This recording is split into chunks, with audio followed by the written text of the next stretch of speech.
Tonight we have a story about how life as you know it can change in an instant. A young couple from Warren was out celebrating when a freak accident disrupted their lives forever. Well, now this family can't even be reunited due to so many challenges they're facing. So tonight we're reaching out to you for help. You hear stories all the time about young African-American men getting in trouble in the city of Detroit, where the murder rate is among the highest in the nation. Life could change like in the blink of an eye. And some predict a future of jail or an early grave. You're lucky to have air to breathe. But not Mike Miller. He grew up on the East Side, played sports, and despite a lure of the streets, stayed on a straight and narrow path. Just with good common sense and not wanting to upset my mother or grandmother. He's such a good person. He's always been helpful to everyone, and he's just an all-around good guy. Mike learned to tinker with cars, and that led to a small tow truck business. He even married his childhood sweetheart, who is now a first-grade teacher. It's been 11 years now. My wife actually lived across the street from me. They waited to start a family. Then 4 years ago, their little girl was born. So when Mike turned 36, they went to a jump house filled with trampolines to celebrate. Then, the unthinkable. You know, 1 minute we're having fun, and the next minute we're in an ambulance and on our way to the hospital. Why my son? You know, out of all the people in the world, why did it have to happen to my son? And you just start praying. Mike had difficulty moving. Testing was tedious at Beaumont Hospital in Royal Oak. I just didn't want to hear it. I think that was it. I just didn't want to hear that word. The word paralysis, I didn't want to hear it. Paralyzed from the neck down. I just accept that it happened, you know.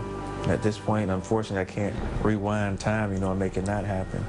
So all I could do is move forward, and you know, my best chances of recovery are to keep a positive attitude about it and work as hard as I can. He's undergone weeks of intense physical therapy.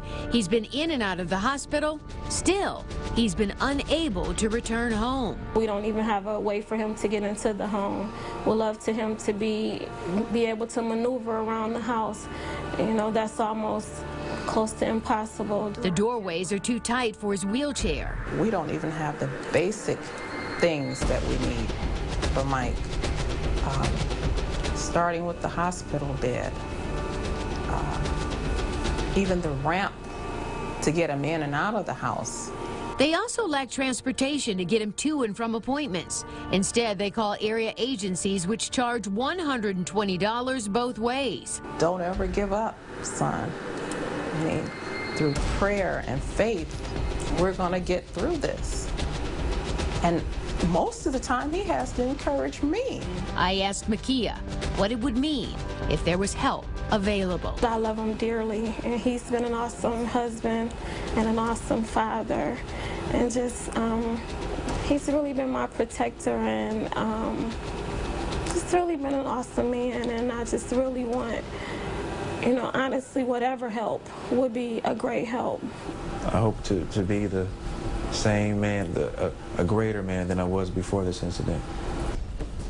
Boy, just a wonderful family there, and we are certainly taking action for Mike and Makia Miller tonight, and we need your help.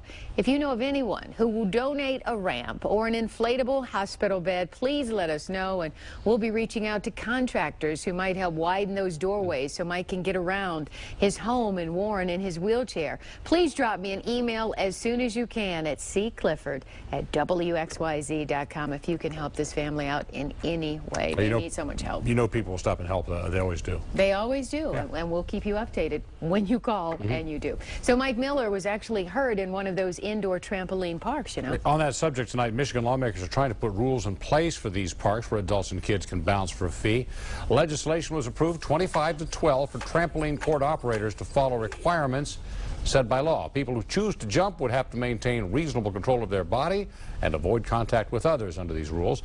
Facilities would have to follow safety procedures and tell customers of these rules in advance.